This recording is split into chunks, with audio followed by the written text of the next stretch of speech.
7조 8천억 원 규모의 4차 추경안이 오늘 국회에 제출됐습니다. 더불어민주당은 오늘 18일까지 추경안을 처리한다는 방침이지만 국민의힘은 전국민 통신비 2만 원 지원은 재정적 해이라면서 바로잡겠다고 밝혀 진통이 예상됩니다. 국회 국토교통위원회에서는 전셋값 불안과 이스타항공 정리해고 사태의 책임 문제가 집중적으로 거론됐습니다. 김현미 국토교통부 장관은 전세 시장이 불안하지만 몇 개월 있으면 안정을 찾을 것이라고 말했습니다. 추미애 법무부 장관 아들의 군복무 당시 지원단장이 용산 배치와 통역병 청탁 둘 다 있었다는 보고를 받았다고 주장했습니다. 국민의힘은 규정상 문제가 없다는 국방부 설명은 자의적 해석이라고 비판했고 민주당에서는 의혹은 거의 사실이 아닌 가짜뉴스라고 반박했습니다. 한 주간 있었던 정치권 이슈를 분석하고 토론해보는 맞짱 토론. 오늘은 선별 지원이라는 당초 취지가 무색해졌다는 지적이 나오고 있는 4차 추경과 정치권의 새로운 블랙홀이 된 추미애 장관 아들의 각종 의혹에 대해 짚어봅니다.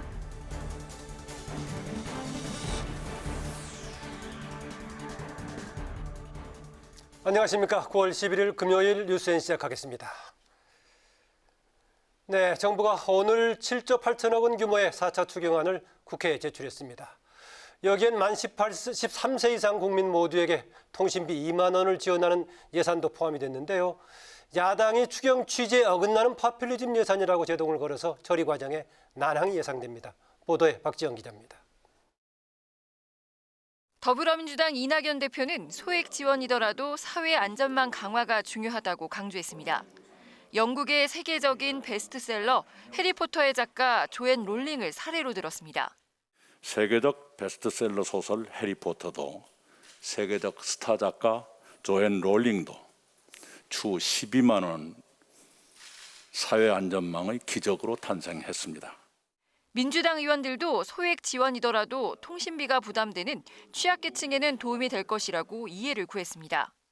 전 국민들에게 부담이 될 수 있고 관심될 수 있는 그런 부분이기 때문에 물론 부족하지만은 안 받는 것보다는 낫지 않겠습니까? 민주당은 추석 전 재정 집행을 목표로 다음 주 중에 4차 추경안을 처리하겠다며 야당의 협조도 촉구했습니다. 야당은 코로나19 확산으로 피해를 입은 소상공인들을 두텁게 지원한다는 추경 취지에 어긋나는 포퓰리즘 예산이라며 추경 심사 과정에서 바로 잡겠다고 예고했습니다. 국민의힘 주호영 원내대표는 정액 요금제 사용으로 정작 국민들이 지출한 통신비는 늘지 않았다며 통신비 지원으로 1조 원 가까이 되는 예산을 허투루 써선 안 된다고 주장했습니다. 이럴 바엔 차라리 독감 백신을 전 국민에게 무료 예방접종하는 것이 낫다고 밝혔습니다.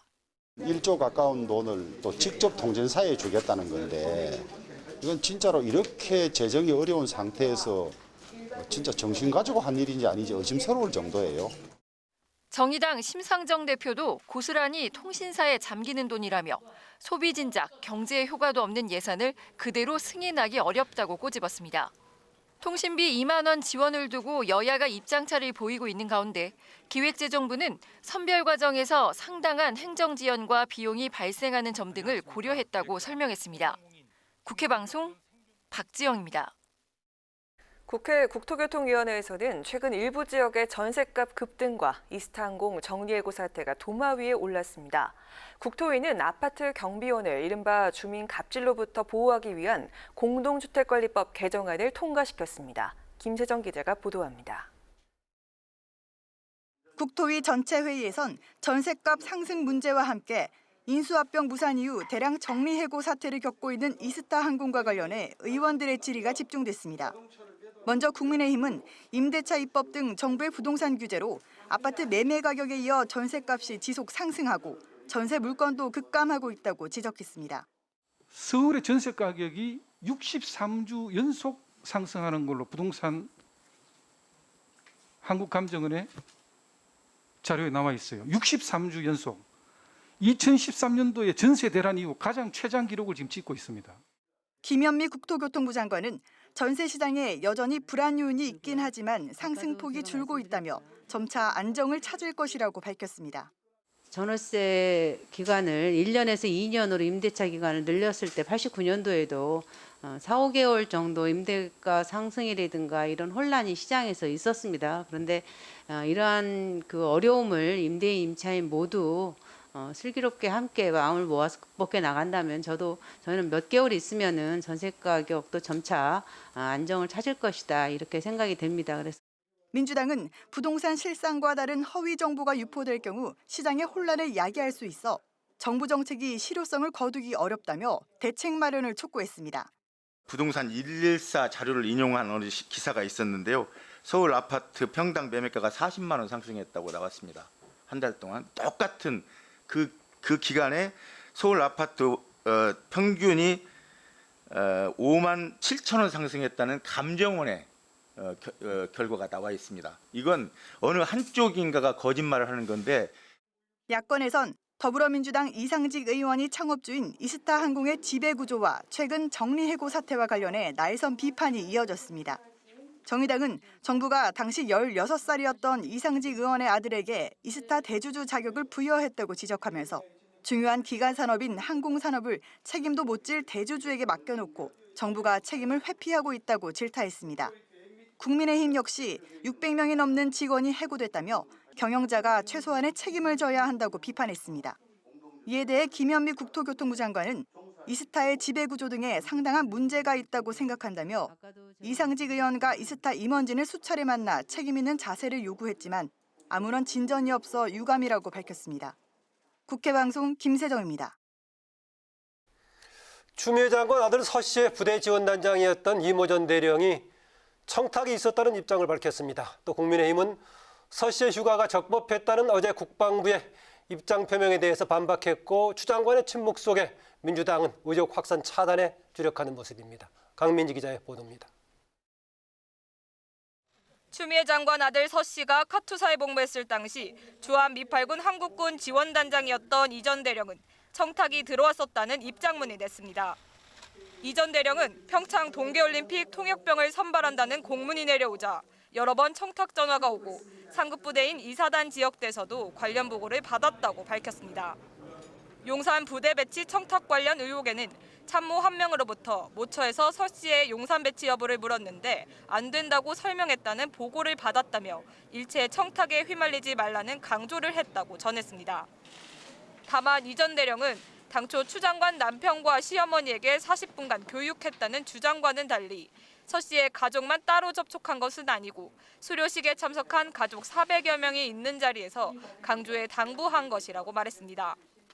법사위 소속 국민의힘 의원들은 병가 처리는 적법했다는 국방부의 공식 입장에 반박문을 냈습니다. 전화를 통한 병가구두 승인에 대해서 국방부는 부득이한 사유가 있는 경우 가능하다고 했지만 국민의힘은 추 장관 아들 서 씨는 천재지변, 심신장애와 같은 부득이한 사유에 해당하지 않는다고 반박했고 입원을 하지 않아 요양심사가 필요 없다는 입장에는 입원이 아닌 진료 목적이기 때문에 군병원 심의를 받거나 입원을 통해 처리됐어야 한다고 지적했습니다. 그러면서 국방부에 소속 부대장 허가만으로 청원 휴가를 연장할 수 있다는 해석은 매우 자의적이고 정치적이라고 비판했습니다. 더불어민주당은 의혹 확산을 차단하는 데 주력하고 있습니다. 김종민 최고위원은 의혹 대부분이 사실이 아니라며 신원식 의원의 허위사실 유포에 엄중한 책임을 묻겠다고 경고했습니다. 거의 모든 의혹은 거의 사실이 아닙니다. 그 부하가 가짜 허위사실을 폭로한 것을 녹취록이라고 흔들어댄 겁니다. 그 신원식 의원의 이런 이 허위사실에 대한 엄중 책임을 물을 것을 정말 강력하게 촉구합니다. 염태영 최고위원도 야당의 정치 공세가 도를 넘고 있다며 진실규명보다 정치적 단죄 효과를 노린 것이라고 비판했습니다. 추 장관은 의혹과 관련해 별다른 입장은 내지 않았습니다. 다만 오늘 오후 전국 검찰청 직원들에게 이메일을 보내 검찰개혁 추진 완수를 강조한 것으로 알려졌습니다. 국회방송 강민지입니다. 2학기가 시작됐지만 코로나19 재확산으로 많은 학교에서 원격 수업을 이어가고 있죠. 여당이 현장을 찾아 애로사항을 들었습니다. 유은혜 교육부 장관은 지체 없이 4차 추경이 통과되는 대로 긴급 돌봄 예산을 집행하겠다고 밝혔습니다. 한도영 기자입니다. 사회적 거리두기의 2.5단계 확대로 고3을 제외한 수도권 유치원, 초중고등학교의 원격 수업이 오는 20일까지 연장된 상황. 더불어민주당 이낙연 대표가 유은혜 교육부 장관 등과 서울의 한 초등학교 돌봄교실과 원격 수업 현장을 점검했습니다.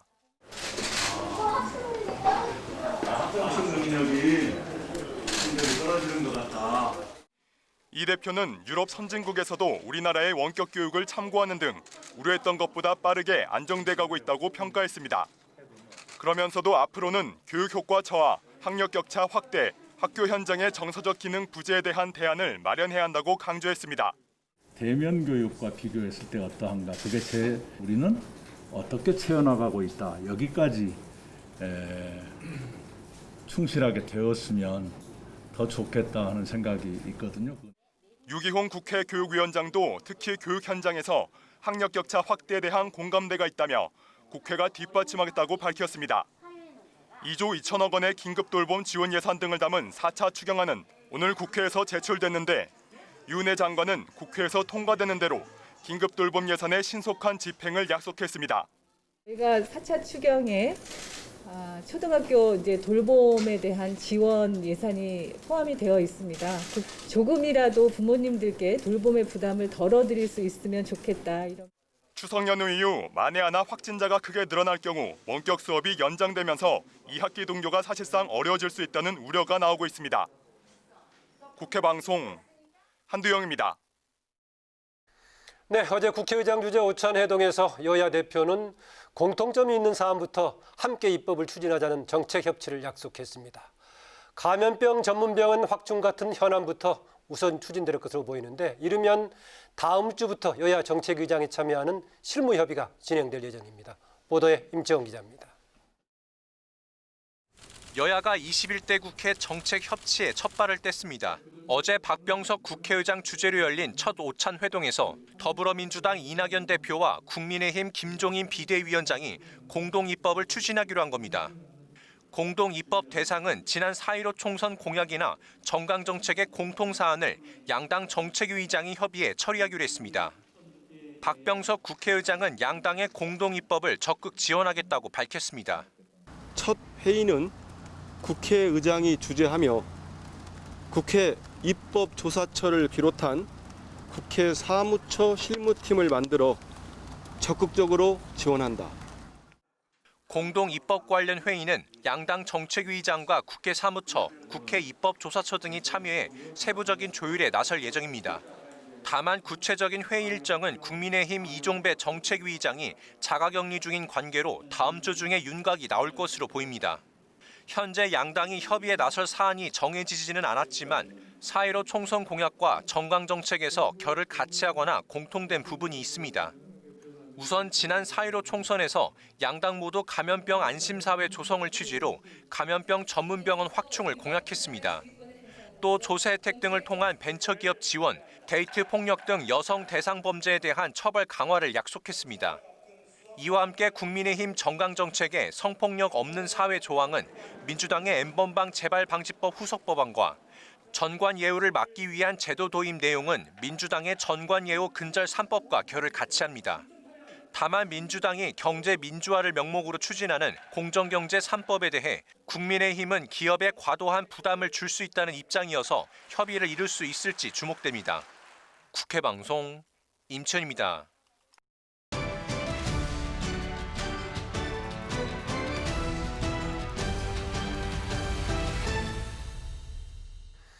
네, 이슈 분석 장정현 기자입니다. 어서 오십시오. 안녕하세요.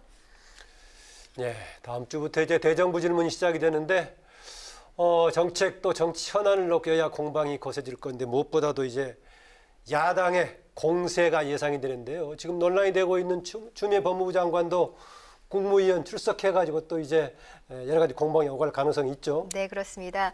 다음 주 월화수목 이 나흘 동안 대정부 질문이 펼쳐지는데 국민의힘이 아주 벼르고 있다 이런 이야기가 나올 정도입니다. 말씀하신 것처럼 추 장관은 국무위원으로서 국회 대정부 질문 자리에 출석하는 만큼 야권은 당사자인 추 장관을 앞에 세워놓고 거세게 몰아붙일 것은 분명해 보입니다. 앞선 리포트에서도 전해드렸듯이 추 장관 아들 의혹은 좀처럼 가라앉지 않고 오히려 사안이 증폭되는 분위기인데요.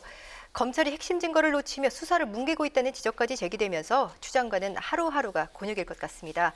그런데 이미 지난 7월 국회 대정부 질문에서도 추 장관과 야권은 크게 맞붙은 적이 있습니다. 윤석열 검찰총장에 대한 이 수사 지휘권 발동 등의 사안으로 추 장관과 당시 미래통합당 김태흠 의원은 격앙된 소리까지 주고받았는데요. 그 현장 잠시 보시겠습니다. 법무부 장관이 그러니까 지금 이 나라꼴이 이제 공정과 정의가 무너졌다고 그러는 거예요. 그걸 의원님만 그렇게 주장을 하시는 거죠? 세워달라고. 그러면 탄핵소 초안을 냈겠어요. 나 혼자만 얘기하면. 야당 권력의 남용 아닙니까? 네, 추 장관 이처럼 야당 의원 공세에도 전혀 물러서지 않는 모습을 보였고요. 이후에도 야당 의원과의 설전은 법사위에서도 계속됐습니다. 이 공식 석상에서 야당 의원들과 추 장관이 만날 때마다 충돌했다고 봐도 과언이 아닌데요.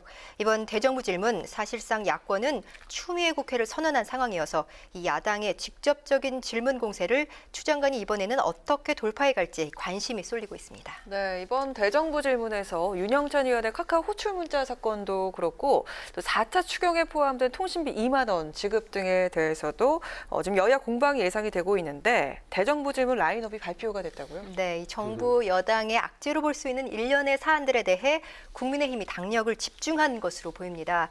이번 대정부 질문이 이 대여 공세를 본격 취할 수 있는 자리라고 판단하고 대정부 질문 선수에 이 화력센 의원들을 곳곳에 배치했습니다. 네. 국민의힘에서는 다음 주 화요일 외교통일안보 분야 대정부 질문 라인업에 오른 이 하태경, 신원식 의원이 눈에 띄는데 두 의원 모두 이 추미애 장관 아들 문제를 파고 있기 때문에 이 부분에 집중할 것으로 예상됩니다. 또 마지막 날 교육, 사회, 문화 분야 질문에 나설 원내 대변인 최영도 의원은 윤영찬 의원의 이 카카오 호출 문자를 50 시절의 이 보도 지침에 빗대어서 맹공격할 것으로 예상이 됩니다. 국민의힘은 지난 이 윤희숙 의원의 나는 임차인입니다. 이 5분 발언이 크게 화제가 됐기 때문에 이번에 많은 초재선 의원들이 의욕적으로 이 대정부 질문을 신청했다고 전해지는데요. 이번 대정부 질문을 통해 대여 공세도 하지만 당 지도부가 제시한 정책을 부각시키는 데에도 역점을 두고 의원들을 배치했다고 합니다. 여당은요, 이 야당의 파상 공세가 예상되는 만큼 방어해줄 관록의 의원들을 배치했습니다. 민주당 정청래, 김종민, 이재정, 조정식 의원 등으로 라인업을 꾸려서 야당이 밀리면 안 된다 이렇게 대여 공세를 막아내고 또 2차 재난지원금 같은 정부 정책의 당위성을 설명하는 데 집중할 것으로 보입니다. 네, 지난해 정기국회가 조금 진행이 되면서는 당시 장관 문제가 쟁점이 됐었는데 올해는 이제 추미애 장관 문제가 쟁점이 되는 상황에서 대정부 질의가 진행이 되겠군요. 박병석 의장, 어제 여야 대표 회담을 주재했는데 벌써 취임이 이제 100일이더군요. 보니까 6월 5일 날 취임됐던가요? 네, 그랬는데 초반에 원구성 협상으로 어려움을 겪었지만 또 이번에 코로나 때문에 국회가 몇 번 셧다운이 됐죠. 여러 번 셧다운되는 일에 그러고 했었는데 100일 동안 일이 참 많았죠. 네, 박병석 의장 내일이면 이 취임 100일을 맞습니다. 기자 출신으로 이 차분하고 논리적인 화법을 가진 박 의장은 스스로를 이 원칙주의자라고 밝힌 바 있는데요. 17대 국회 이 정무위원장을 맡았던 시절에 모든 회의를 정시에 열어서 이 화제가 됐는데 사실 상임위 회의는 이런저런 사유로 미뤄지기 마련이라 이 일화야말로 이 박 의장 원칙을 강조한 박 의장의 이 성품을 엿볼 수 있는 대목이라고 할 수 있겠고요. 현재 박 의장이 주재하는 본회의도 정시에 열리고 있습니다. 박 의장은 입법부 수장에 오르자마자 21대 국회 이 전반기 원구성이라는 난제를 맞닥뜨렸는데요. 협상의 달인이라는 평가를 받고 있던 박 의장조차 이 18개 상임위원장을 여당이 독점하는 결과를 막지는 못했습니다. 그러나 이 여야 합의를 계속 촉구하면서 상임위원장 선출을 위한 본회의를 여러 차례 연기하는 등 막판까지 박 의장은 중재 노력은 계속했습니다. 현재는 여야 협치에 주력하고 있는데요. 한 달에 한 번 여야 대표와 정례적으로 함께 만나 협치를 이끌 계획입니다. 박 의장은 또 결산국회, 예산국회라는 중요한 시기에 이 국회에서 코로나19 확진 사태가 발생해 셧다운을 반복하는 상황을 맞았는데요. 어떤 사태로든 국회는 절대 멈춰선 안 된다는 각오하에 화상회의 인프라 구축 등으로 이 포스트 코로나에도 대비하는 중책을 맡게 됐습니다. 이 정치 안팎의 여러모로 비상위기 상황에서 취임 100일을 맞은 박 의장, 다음 주 수요일에 화상으로 기자들과 간담회를 갖고 그간의 소회를 밝힐 예정입니다. 네, 오늘 이슈 분석 여기까지입니다. 장재현 기자 수고했습니다. 고맙습니다. 더불어민주당은 일부 보수단체들이 추진하는 다음 달 개천절과 한글날 광화문 집회를 용납하지 않겠다고 밝혔습니다. 이낙연 대표는 최고위원회의에서 광복절 집회 여파로 코로나19가 재확산됐다며 국민의 건강과 생명을 위협하는 불법 행동은 무엇이든 용납할 수 없다고 말했습니다. 또 정부는 법이 허용하는 범위에서 강력한 사전 사후 대책과 대처 방안을 마련해 실행하라고 주문했습니다. 국민의힘은 내일 경북 경주시 태풍 피해 현장을 찾아 복구 지원에 나섭니다. 주호영 원내대표를 비롯한 의원들과 당원 등 160여 명은 경주를 방문해 태풍으로 인한 피해 상황을 점검하고 복구 활동을 벌일 예정입니다. 앞서 국민의힘은 충북 충주와 전북 남원, 전남 구례, 경남 하동 등에서 수해 복구 지원 봉사 활동을 한 바 있습니다.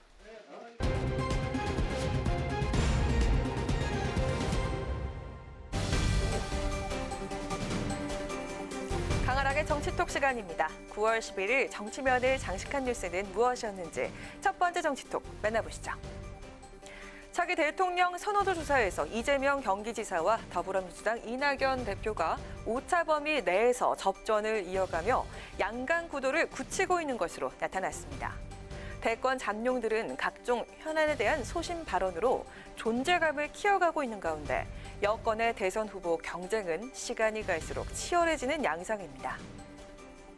한국갤럽이 지난 8일부터 사흘간 전국 18세 이상 1,002명을 대상으로 다음 대통령감으로 누가 좋다고 생각하는지를 물은 결과 응답자의 22%가 이재명 경기도지사를, 21%는 이낙연 대표를 꼽은 것으로 나타났습니다.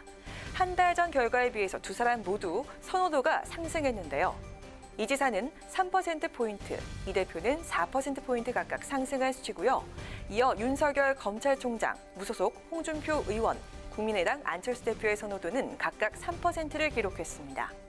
이번 조사는 후보자를 제시하지 않고 자유응답을 받는 형식으로 이뤄졌다고 하는데요. 한국갤럽은 지난 7월까지는 이 대표가 선호도 20% 중반으로 단연 선두였지만 지난달 이 지사가 급상승하면서 선두 경쟁 구도가 형성됐다며 통상 대선 후보는 당내 경선을 통해 선출하는데 민주당 지지층에서는 이 대표의 선호도가 높은 만큼 우열을 가리기는 무리라고 분석을 했습니다. 한편 야권 후보로 거론되는 인사들은 모두 3% 선호도에 머물렀는데요. 지난달 9%를 얻어 3위에 올랐던 윤석열 검찰총장도 이번 조사에선 6%포인트 하락, 3% 지지율을 기록하는 데 그쳤습니다. 네, 이번 여론조사에서 차기 대선 주자로 선호하는 인물이 없다거나 아예 답하지 않은 응답자도 43%에 달했다고 합니다. 유권자의 거의 절반이 차기 대통령으로 누가 적합한지 아직 마음을 정하지는 못했다는 뜻일 텐데요. 대선 잠룡들의 움직임이 본격화된 지금, 민심은 과연 어디로 향할까요? 이어서 오늘의 두 번째 정치톡입니다. 아동 성폭행범 조두순의 출소가 90여일로 다가온 가운데 출소 후 피해자 집과 1km 떨어진 자신의 집으로 돌아가겠다고 밝혀서 논란이 일고 있습니다. 이에 민주당 이낙연 대표, 조두순 출소에 대한 국민 불안 해소 방안을 마련해야 한다고 강조했습니다. 조두순의 출소가 100일도 남지 않았습니다. 아동 성폭행범의 재범 억제를 위한 효과적인 방안을 여야가 논의해 국민 모두의 불안과 공포를 해소해 주어야 합니다. 마침 우리 당 김영호 의원께서 강력한 법안을 국회에 냈습니다. 시급히 이 법안을 적절히 처리해 주시기 바랍니다. 이 대표 오늘 당 최고회의에서 조두순이 수감 전에 살던 곳으로 돌아가겠다고 하는데 피해자 주거지와 1km도 떨어지지 않은 곳으로 알려졌다며 보호관찰을 강화할 계획이지만 피해자와 그 가족이 감당해야 할 공포와 불안이 너무 크다고 지적했습니다. 그러면서 사건 이후 조두순법을 만들고 대책을 마련했지만 형벌 불소급 원칙에 따라 조두순 본인에겐 적용이 안 된다며 김영호 의원이 강력한 법안을 냈다. 당이 국민 의견을 수렴하고 상임위를 통해 시급히 이 법안을 처리해달라고 주문했습니다. 민주당 김영호 의원이 발의한 법안, 아동 청소년 대상 성범죄자에게 종신형을 선고해 영구적으로 사회에서 격리하는 것이 골자인데요. 아동 성범죄자가 출소 후 또다시 성범죄를 저지를 경우 법원의 판단에 따라 사망 시까지 가석방이 불가능한 종신형에 처하도록 하는 내용이 담겨 있습니다. 조두순의 출소가 임박하면서 정치권, 재범을 막기 위한 법안 마련에 속도를 내고 있습니다. 한 아이의 삶을 무참히 꺾어버리는 아동 성범죄. 다시는 제2, 제3의 조두순이 없도록 또 피해자가 다시 상처받는 일이 없도록 여야 정치권은 관련 입법을 서둘러 마무리 지어야겠습니다. 마지막으로 세 번째 오늘의 정치톡입니다. 질병관리본부가 코로나19를 계기로 출범 16년 만에 질병관리청으로 승격돼 내일 출범합니다. 감염병 대응 총괄기관으로서 그 위상이 한층 강화되는 것인데요. 질병관리청 출범을 앞둔 오늘 문재인 대통령이 충북 청주의 질병관리본부를 찾았습니다. 그 이유는 무엇이었을까요? 코로나19 방역에 최전선에 서 있는 질병관리청 공식 승격을 하루 앞두고 문 대통령은 직접 질본을 찾아 정은경 신임청장에게 임명장을 수여했습니다. 문재인 정부 들어 대통령이 장차관에 대한 임명장을 청와대 밖에서 수여한 것은 이번이 처음입니다. 이번 수여식은 코로나19 비상시국을 고려한 격식을 깬 현장 임명장 수여식이 됐습니다. 급박한 상황에서 정 신임청장이 청와대까지 다녀가는 수고를 더는 것은 물론 다음 날 출범하는 질병관리청 직원들의 사기 진작을 위해서도 대통령의 현장 방문이 필요하다는 판단이 담긴 것으로 보입니다. 특히 보통 임명장 수여식에 신임 기관장의 가족들이 참석하는 것과는 달리 정 신임청장은 동료 직원들과 함께해서 눈길을 끌었습니다. 문 대통령은 이 자리에서 청 승격은 생명과 안전을 지켜주길 바라는 국민의 큰 기대가 있었기에 가능했다며 코로나와 언제까지 함께할진 모르지만 끝까지 역할을 잘 해달라고 당부했습니다. 정 신임청장은 우리의 존재 이유를 잊지 않겠다며 코로나19 극복과 감염병 컨트롤 타워로서의 역할을 충실히 이행하도록 최선을 다하겠다고 답했습니다. 초유의 현장 수여식에 이어서 임명일 전 임명장을 주는 것도 처음이라고 하죠. 그만큼 정 신임청장에 대한 문 대통령의 신뢰와 기대가 높다는 뜻일 텐데요. 최근 잇따른 신종 전염병으로 국가적 위기와 국민적 고통이 큰 만큼 모쪼록 내일 새롭게 출범하는 질병관리청을 통해 코로나19 위기 극복은 물론 감염병에 대한 보다 확실한 대응 체계가 마련되길 바라겠습니다. 지금까지 강아락의 정치톡이었습니다.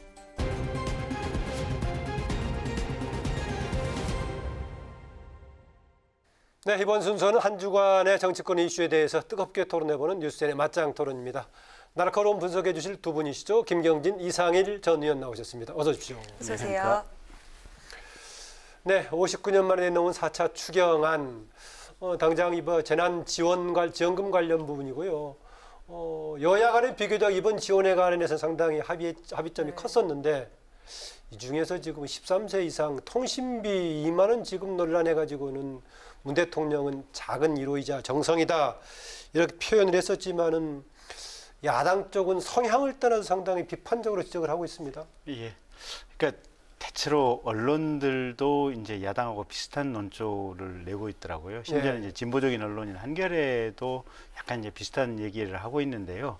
그러니까 우리가 원래 이제 보편 지급이냐 선별 지급이냐 이 논란이 있을 때 현재 대한민국의 재정 상황이라든지 이런 부분들이 대단히 좋지 못하기 때문에 부득이하게 선별적인 지급을 했으면 좋겠다라고 이제 어떻게 보면 뜻이 이제 모아져서 그렇게 했는데 사실은 그걸 집행하는 과정에서 대통령이나 행정부 입장에서는 또 그럼에도 불구하고 약간의 아쉬움은 좀 남았던 것 같아요. 그래서 조금이라도 국민들에게 뭔가라도 좀 드렸으면 하는 생각을 떨치지를 못하고 그래서 아마 통신비 2만 원씩을 조금씩이라도 좀 지급을 해야겠다 이렇게 이제 생각을 하신 것 같은데. 초반 이번에 그 2차 재난지원금 관련 논의에서 문제 제기했다가 다시 밀렸던 이재명 지사 이걸 또 빠지지 않고 또 문제 같이 제기했네요. 네, 근데 이제 본인의 어떻게 보면 정책적인 선명성을 부각하기 위해서 이제 이게 승수 효과가 나지 않는 별 의미가 없는 것이라고 이제 굳이 비판을 하셨는데 사실 이제 대통령께서 결정하신 부분이 약간의 아쉬움은 있지만 그 중심은 좀 이해할 수 있는 것 같아요. 그래서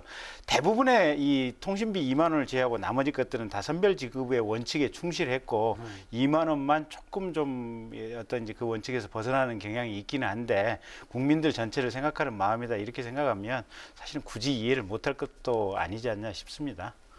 네. 대통령이 우리 국민 세금을 저렇게 섬심 쓰듯이 불과 2만 원에 불과하지만 저렇게 하는 것 자체가 저는 잘 이해가 안 된다. 그러니까 심지어 정의당조차도 이해할 수 없다는 지적을 하고 있고 선별 지급을 해서 그 선별 지급 대상을 정치하게 좀 잘 골라서 두텁게 보호를 하는 게 맞다. 근데 통신비 2만 원 13세 이상 아마 4,600만 명 이상한테 지급이 되는데 9,300억 원이요. 그 돈이면 말이죠. 정부가 지금 거의 하나씩 갖고 있다고 봐야겠죠. 네, 그렇습니다. 네. 사실 뭐 13세 이하도 다 많이 갖고 있을 텐데 그러니까 13세 이하는 또 뭐냐 이런 지적까지 나오는 건데 9,300억 원이면 지금 저소득층 이번에 실직 등으로 네. 지금 생계가 굉장히 곤란해진 그 저소득층에게 긴급 생계 지원금이라고 해서 책정된 게 한 4천억 됩니다. 그분들한테 좀 더 두텁게 주는 게 맞다. 이렇게 2만 원씩 뭐 다 줘서 솔직히 고소득층이 그 2만 원 가지고 감사하게 생각하겠습니까? 그리고 통신사한테 직접 가는 거란 말이죠. 그러니까 소비 효과도 없는 거죠. 저거를 이낙연 대표가 사실 첫 작품으로 민주당 대표 되고 나서 아이디어를 꺼내서 청와대 이거 자체가 아이디어가 아니라 연령 제한을 두지 않는 것이 이낙연 대표가 제안한 거죠? 어찌 됐든 그렇게 해서 2만 원씩 해서 13세 이상으로 이렇게 전부 주는 거로 한 거로 돼 있는데 굉장히 저는 주호영 원내대표가 그 돈이면은 독감 무료 접종으로 하는 거 어떠냐라는 제안도 건설적이라고 볼 수 있겠는데. 맞습니다. 저는 사실 어제 다른 방송에서 우리 김경진 의원님하고 똑같은 생각을 밝혔는데 그 돈이면 우리 지금 뭐 독감을 무료 접종을 전 국민한테 하는 거 이게 훨씬 실효성이 있다. 그리고 국민들은 아마 이걸 더 바랄 겁니다. 그러니까 아마 지금 저 국회에서 저 추경안이 저거 빠질 가능성도 있어요. 그러면 저 예산을 가지고 저소득층에게 더 지원을 하든지 아니면 국민들 독감 무료 접종하는 쪽으로 하든지 돌리는 게 맞겠다 이런 생각이 들어요. 방금 선배님 말씀대로 저게 이제 정부의 안이니까 네. 최종적으로 양당의 정책위 의장끼리 협의를 하면서 이 안이 변경이 돼서 국회 통과를 위한 최종안이 만들어질 수가 있거든요. 그 과정이 바로 협치가 될 수도 있는 거죠. 예. 그래서 저 부분이 정부의 안으로 만들어진 것은 다들 조금씩 아쉬움을 표현하고 있는데 어떻습니까? 예방접종 아이디어 같은 거 그건 어떻습니까? 참 좋은 것 같습니다. 그리고 사실은 이제 뭐랄까 지금 항공산업 뭐 이스타항공 요새 뜨거운데 어떻게 보면 사실 코로나만 끝나고 한 6개월만 지나면 항공산업 다시 화랑으로 돌아올 거라고 누구나 예상할 수 있는 거 아니겠습니까? 지금 그러면 옛날 우리 IMF 때 이게 외국계 자본들이 굉장히 이렇게 저평가된 우리나라 회사들이라든지 많이 이렇게 매집을 했다가 그냥 순간적으로 돈을 많이 벌었지 않습니까? 그래서 지금 저평가돼 있는 부도위기에 처해 있는 하지만 앞으로 활약이 될 만한 기업들 정부 예산을 투입해서 이게 매입을 해놓으면 이게 근로자 보호도 되고 일정 시기만 지나면 사실은 이게 자산 가치가 어마어마하게 될 거기 때문에 그런 점도 좀 감안해서 예산 투입하는 것도 고려할 만한 아주 중요한 부분 같습니다. 네, 소상공인 사이에서도 볼멘 소리가 나오는데 매출 업종에 따라서 누구는 받고 또 누구는 못 받다 보니까 형평성 문제가 제기가 되고 있는데요. 네, 그렇습니다. 당장 이 코로나 때문에 타격을 받는 업종이 뭐 많은 업종들이 있지만 여행업계가 소상공인으로 분류가 안 됩니다. 그다음에 법인 택시, 거기 소상공인으로 분류가 안 돼서 아예 좀 지원 대상에서 배제가 돼 있고요. 그다음 사실은 어떤 우리 국민의 사회적인 시각 때문에 배제가 된 것 같은데 단란주점은 포함이 되고 지원 대상에 유흥주점은 안 되고 감성주점은 포함이 되고 콜라텍은 안 되고 그러니까 이제 그 콜라텍이나 유흥주점에 하시는 분들은 아니 우리도 대한민국 국민이고 우리도 세금 낼 거 다 내고 똑같이 지금 피해를 입고 있고 영업 못 하고 있는데 우리는 왜 배제가 되느냐 이런 불만이 지금 나오고 있는 거죠. 그러니까 설계가 좀 치밀하지 못한 측면이 있고요. 저는 이제 이거는 뭐 소상공인과 관련된 건데 자영업자들과 관련된 건데 그거 말고 지금 초등학생 이하의 아동들을 가지고 있는 한 535만 명쯤 된답니다. 거기에 이제 20만 원씩 주게 돼 있잖아요. 이와 관련해서도 그러면 중고등학생들은 왜 빠지냐 이런 문제가 있지만 이럴 수 있어요. 왜냐하면 고소득층인데 초등학생 자녀를 가지고 있는 분들은 받아요. 그런데 저소득층인데 중고교 학생의 자녀를 가지고 있는 분은 빠질 가능성이 커요. 왜냐하면 긴급 생계 지원 자금 대상이 안 되는 저소득층의 경우에 이게 과연 형평에 맞느냐, 타당하냐 이런 문제 제기를 할 수 있어요. 그래서 뭐 이제 하면서도 이렇게 어려운 사람 먼저 집중적으로 하면서도 어려운 사람한테 사각지대가 없도록 하겠다, 노력하겠다라고 했었는데 빈틈이 생기긴 생기는군요. 예, 그러니까 이제 정부 입장에서는 빠른 시간 내에 기준을 정하다 보니까 이제 이런 상황들이 생기는 거고요. 아직 구체적인 대상이 모두 확정된 건 아니죠? 그렇죠. 그리고 어차피 국회에 오면 사실 야당 쪽에서 제시하는 어떤 기준을 보완해서 또 이게 변경이 가능하니까 그래서 이제 국민의힘 쪽에서도 좋은 의견들을 계속해서 내주시면 아마 정부 여당 입장에서 그거 충분히 반영할 거라고 지금 보고 있고요. 네. 어쨌든 정부의 큰 원칙은 그런 것 같아요. 집합 금지 업종, 집합 제한 업종, 그 다음에 많은 피해가 있었던 이 소상공인들 이 기준을 가지고 그다음에 이제 특수고용직이라든지 이런 일응의 기준을 가지고 지금 짰는데 정부도 이게 완벽하지는 않다. 그래서 이 심의하는 과정 쪽에서 야당 쪽에서 좋은 의견을 내주셨으면 좋겠다 이런 입장인 것 같습니다. 네, 또 올해 4차례 추경 편성에 나라 살림은 더 어려워질 텐데. 아주 드문 경우죠 지금. 네, 정부가 조만간 또 재정 준칙 등의 대책을 내놓을 전망이라고 하는데요. 실효성이 좀 있을까요? 그러니까 이제 이건 의지의 문제죠. 그리고 우리 국민 전체가 얼마만큼 인내를 가지고 참고 견딜 수 있냐. 그러니까 코로나가 신속한 시기에 끝나고 우리나라 경기가 급격하게 활황이 되고 해외 수출이 잘 되고 많은 어떻게 보면 돈이 외국으로부터 우리나라에게 수익으로 들어올 수 있으면 아무 문제가 없는데 그런 상황은 사실 기대하기 어려운 거 아니겠습니까? 그래서 통상적으로 지금 보면 내년 연말까지 해서 최소한 국가부채가 지금 950조에 이를 것이다. 그래서 국가부채 40%가 깨진 지 이미 됐지만 이게 45% 범위 내에서라도 좀 잡아야 될 거 아니냐 이제 그런 얘기들이 나오고 있는 상황들인데요. 결국은 이건 대통령이나 행정부의 의지도 중요하고 또 한 가지 국회의 의지도 중요하고 국민들이 얼마만큼 참고 함께 이 고통을 참아내겠느냐 이제 이것도 중요한 것 같고요. 그다음에 이제 두 번째는 그 최근에 이제 대한민국의 어떤 경제 구조가 코로나 시작 이전부터도 굉장히 구조적으로 안 좋습니다. 그러니까 저출산 고령화 문제 때문에 우리나라가 이제 노령 인구, 퇴직 인구들이 늘어나고 일할 수 있는 인구들은 굉장히 줄어들고 있는 이런 상황들이거든요. 그러면서 여러 가지 경제 상황이 안 좋아지니까 이런 문제들을 어떻게 해결할 수 있느냐. 그리고 대한민국이 구조적으로 이렇게 돈을 어떻게 벌 수 있는 기업들이 많은 부가가치를 만들 수 있는 이런 국가를 만들어내느냐. 이런 부분들의 연구와 우리의 어떻게 보면 아이디어를 집중해야죠. 여러모로 정말 IMF 체제에 들어가기 시기 이상으로 정말 어려운 것 같아요. 예, 그렇습니다. 실제로 지금 전 세계적으로도 아주 어려운 상황인 것 같고요. 조금 정상화된 데도 기존에 세계적으로 경제가 좋을 때 한 90% 수준밖에 회복이 안 되지 않느냐 이런 전망까지 나오는 상황이기 때문에 우리가 이 내핍 생활을 좀 해야 되는 이런 각오가 있어야 되겠다는 거고 그러기 위해서는 정부가 재정 준칙은 반드시 만들어야 된다. 근데 이제 만드는 데서 그치지 않고 이거를 실천에 옮겨야 됩니다. 근데 내년에 벌써 민주당에서는 전 국민한테 3차 재난지원금 코로나 상황이 진정이 안 되면 뭐 주는 게 어떠냐는 이야기가 벌써 나오는 상황이에요. 근데 내년에 서울시장, 부산시장 보궐선거가 4월에 있습니다. 그걸 염두에 두고 하는 이야기인지는 모르겠습니다. 그런데 자꾸 선거를 앞두고 정부가 선심 쓰듯이 이렇게 국민들한테 뭐 지원금을 준다. 그러면 재정 준칙 만드나 마나죠. 우리 올해 경제 성장률이 지금 마이너스 2%가량 될 가능성도 있는데 그렇게 되면 지금 부채 비율은 더 올라갑니다. 이미 45%까지 갈 수 있어요.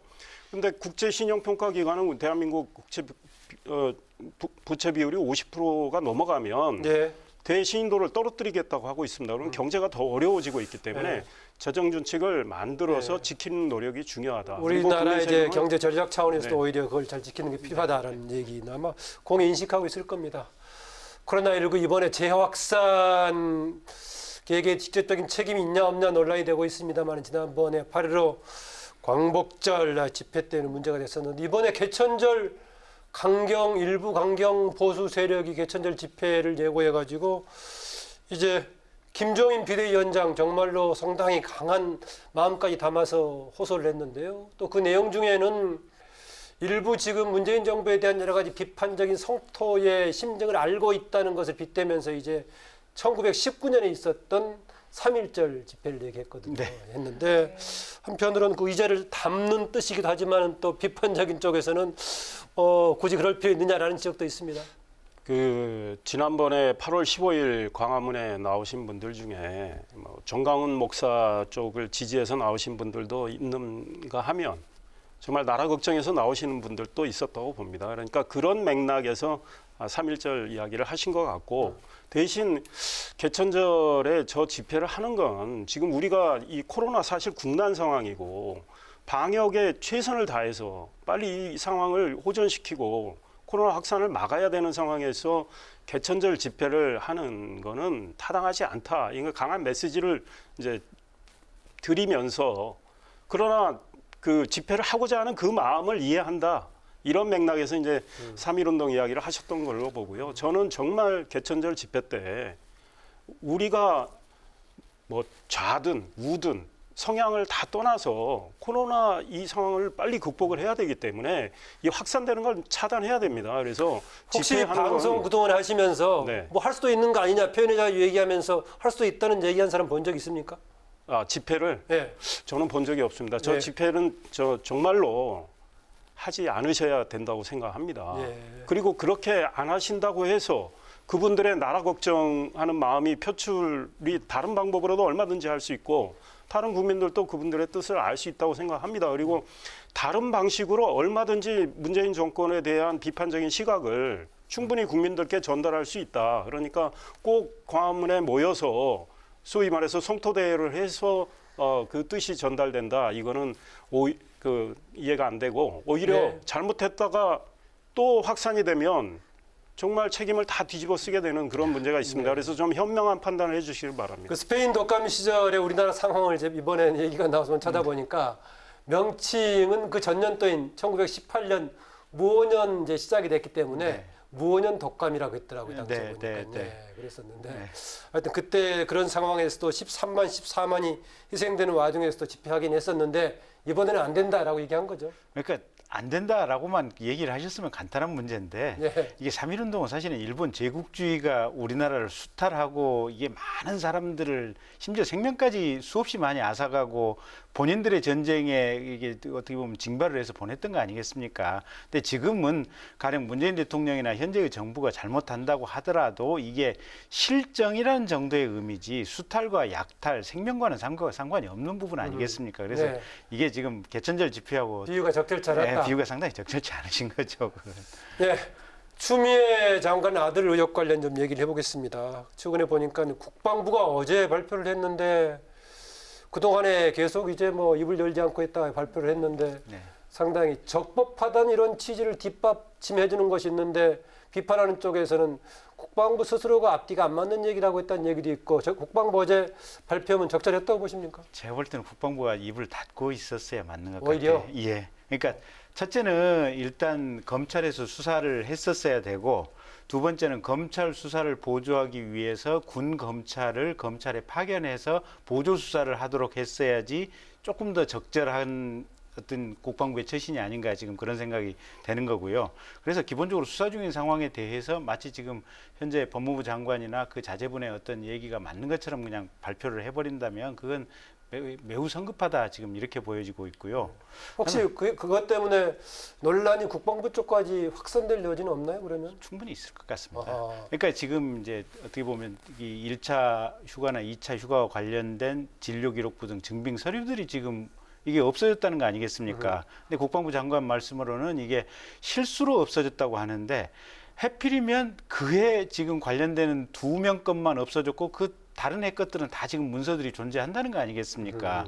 그다음에 두 번째는 추미애 장관 본인이나 또는 보좌관이 전화를 했다라고 하는 주장들이 군 관계자로부터 나오고 있고, 근데 거기에 대해서 추 장관 측은 명확하게 지금 답변을 안 하고 있는데 민주당의 김남국 의원은 자기가 확인해 보니까 보좌관에 의한 전화는 있었던 것 같다라고 얘기를 한다고 보면 어쨌든 뭔가 지금 부정한 청탁으로 읽힐 수도 있는 전화 통화가 있은 것으로 지금 전체적으로 사회 전체적으로 지금 인식이 되는 이런 상황들이거든요 보면.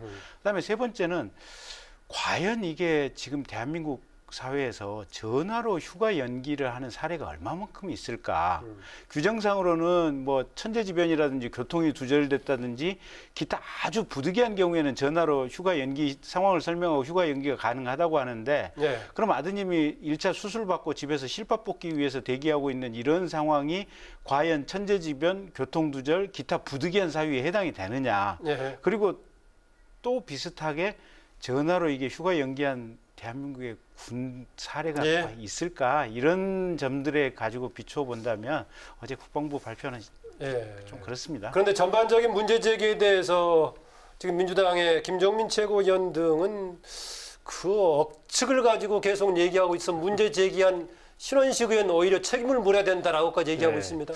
민주당이 추미애 장관을 이렇게 두둔하는데 그런 것들이 오히려 국민들의 우라통을 더 자극하지 않을까. 설득력이 없어 보여요. 그러니까 이미 이 문제와 관련해서는 많은 국민들의 반응이나 댓글을 통해서 우리가 국민 정서가 어떤 거구나 알 수 있는데 그와 어긋나는 말씀들을 민주당 의원들이 계속 하다 보니까 오히려 문제를 키우고 있다. 이런 생각이 듭니다. 그래서 뭐 이미 우상호 의원도 했다가 사과를 하고 이렇게 하는데 게다가 뭐 비유 정청래 의원도 김치찌개 비유도 타당하지 않았던 걸로 지적을 받고 있고요. 국방부의 어제 그런 법적으로 문제가 없다는 발표는 검찰 수사의 가이드라인 이렇게 주는 셈이 되고 추미애 장관 쪽을 두둔하는 면죄부를 주는 그런 상황인데 국민들이 잘 이해하기 어려울 거고 우리 김경진 의원님이 잘 지적을 하셨는데 저도 동의를 하고요. 그렇다면 오늘 당장 어제 그랬다는 거 아닙니까? 많은 장병들이 전화를 국방부에 했다는 거 아닙니까? 그래서 이제 나도 전화로 휴가 연장하면 되느냐. 그러니까 과거에 그런 사례가 거의 없었던 거죠. 그리고 다들 육군 규정에 맞춰서 소위 휴가 연장을 하더라도 했어요. 그러니까 연장을 하려면 아팠을 때 뭐 소견서 내고 진단서 내고 다 했는데 추미애 장관 아들의 경우만 유독 그렇게 뭐 알아서 재량으로 해줘 버린 거고 그다음에 그 기록이 없다는 것과 관련해서 만들었는데 기록을 원래 제대로 기록했는데 나중에 없어진 건지 아예 안 만들었는지도 모르겠어요. 그러니까 지금 검찰이 그동안 수사를 제대로 안 하니까 추미애 장관 부부가 국방부 민원실에 전화했다는 내용 그 기록은 있는데 이제 소위 녹음은 사라진 거 아닙니까? 검찰 정말 정신 차려야 됩니다. 그래서 특임검사나 특별수사본부를 설치해서 제대로 수사를 해야 된다고 봅니다. 다음 주제로 넘어가서요. 박병석 국회의장이 또 내일 취임 100일을 맞는데요. 100일입니다. 네, 그동안의 100일 두 분께서 평가를 해주시고 또 앞으로의 숙제가 있다면 어떤 게 있을지 말씀 부탁드리겠습니다. 일단 무난하게 이제 100일 보내셨고요. 다만 이제 초창기에 이제 이 집권 여당 쪽에서 어떻게 보면 원 구성할 때 강하게 밀어붙일 때 조금은 더 중재 역할을 조금 더 할 수 있었을 텐데 그 부분이 적당하게 어떻게 보면 집권 여당을 말리는 선에서 끝났기 때문에 그 정도는 조금 더 하셨으면 좋지 않았을까 그런 아쉬움은 약간은 있습니다. 근데 전체적으로 무난하게 해오고 있고 특히 약간의 아쉬움은 있다. 예. 여당이 지금 압도적인 다수 힘을 가지고 밀어붙이는 것에 대해서 조금 더 의장이 뭔가 설득하는 역할을 하는 것에 못했던 부분 아쉬움이 있다는 얘기예요. 초반에. 저는 박병석 의장 뭐 사적으로는 저 중앙일보 회사 선배죠. 저는 좀 박하게 말씀드릴 수밖에 없겠다 이런 생각이 듭니다. 지금 국회의장으로서 일단 존재감이 별로 안 보입니다. 그리고 입법부의 역할에 관련해서 의장의 역할이 정말 중요한데 행정부에 견제하는 이런 역할을 과거 이명박 정부 때, 박근혜 정부 때 정의화 국회의장 당시 그분과 비교한다면 우리 박병석 국회의장이 더 분발하셔야 된다. 당시 박근혜 정부는 굉장히 압박을 했습니다. 국회의장을. 심지어 직권상정을 빨리 해서 경제 관련 법안 처리해달라. 국회법에 그런 규정이 있느냐 하면서 끝까지 버텼어요. 심지어 새누리당 의원들이 전부 사인해가지고 막 직권상정해달라고 했는데도 딱 버텼습니다. 그러니까 박병석 의장이 그런 정신으로 운영을 하셔야 야당에서 좋은 평가를 들어야 훌륭한 국회의장이 된다. 그러니까 그동안 이번에 21대 국회 출범 때는 너무 여당이 밀어붙이는데 의장이 거의 동조하는 역할을 하셨는데 예. 이번 정기국회 때부터 의장이 중심을 좀 잡아주셨으면 좋겠다 이런 생각입니다. 예, 앞으로 과제에 대해서 한마디씩만 듣겠습니다. 박병석 의장이 여야 대표단을 초청을 해서 오찬을 처음 가졌는데 이제 매달 하기로 했습니다. 그랬는데 이제 뭔가 이제 서로 이제 협치의 가능성은 있는데 김종인 위원장 사전에 여건 조성이 필요하다는 얘기였습니다. 우리 박 의장님 어떤 역할을 기대하십니까? 짧게 한마디씩 듣겠습니다. 일단 청와대하고 또 국회 또 그다음에 여당하고 중간에서 이런저런 의견을 잘 전달하는 역할을 잘 해주셔야 청와대 쪽과의 조율의 역할도 필요하다. 예, 그리고 다행히 최근에 이제 이낙연 대표가 굉장히 유연한 자세를 보이고 있기 때문에 그런 것들은 앞으로 협치에 있어서 중요한 자양분이 될 것 같기 때문에 예. 조금 더 아마 의장으로서 일하기가 조금 편해지신 지금보다는 좀 낫지 않을까 그렇게 기대합니다. 일단 박병석 의장이 좀 더 노력을 하셔서 이 상임위원장 관련해서 있죠. 국민의힘이 지금 주장하는 걸 좀 반영하시는 노력을 하고 상임위원장 조정을 좀 해야 된다는 생각이고 그다음에 이제 공수처 이 추천위원과 관련해서 민주당이 뭐 데드라인 비슷하게 주고 밀어붙이려고 하는 이런 상황을 의장이 중재력을 발휘하는 이런 소위 정치의 묘를 좀 보여주셨으면 좋겠다 이런 생각입니다. 네, 오늘 말씀 여기까지 듣겠습니다. 두 분 수고하셨습니다. 고맙습니다. 네, 지금까지 김경질, 이상일 전 의원이었습니다. 네, 주말인 내일 내륙 지역은 다소 흐린 날씨를 보일 것으로 예상되고요. 영동 지역 비는 모레까지 길게 이어지겠습니다. 낮 기온은 서울이 25도, 광주 27도까지 올라 오늘과 비슷하겠습니다. 다음 주에 대체로 맑고 일교차 큰 가을 날씨가 이어지겠습니다. 네, 이번 주 민주당 이낙연 대표가 국회 교섭단 자리에서 얘기했던 당신이 있어 내가 있다는 우분투 화두가 됐었죠. 주호영 국민의힘 원내대표도 환영하면서 화답했는데요. 정말 코로나 재난의 어려운 시기 이런 공동체 정신이 절실한 때입니다. 당신이 있어 내가 있다는 우분투 정신을 정치권이 말하면서 실제는 당신 때문에 문제라는 최근의 우리 정치 상황. 다음 주에 또 국회 대정부 질의가 있어서 야당의 공세가 예상되긴 합니다만 다음 주에는 조금이라도 이런 상황이 개선되길 기대합니다. 주말 잘 보내시고요. 다음 주에 뵙겠습니다. 고맙습니다.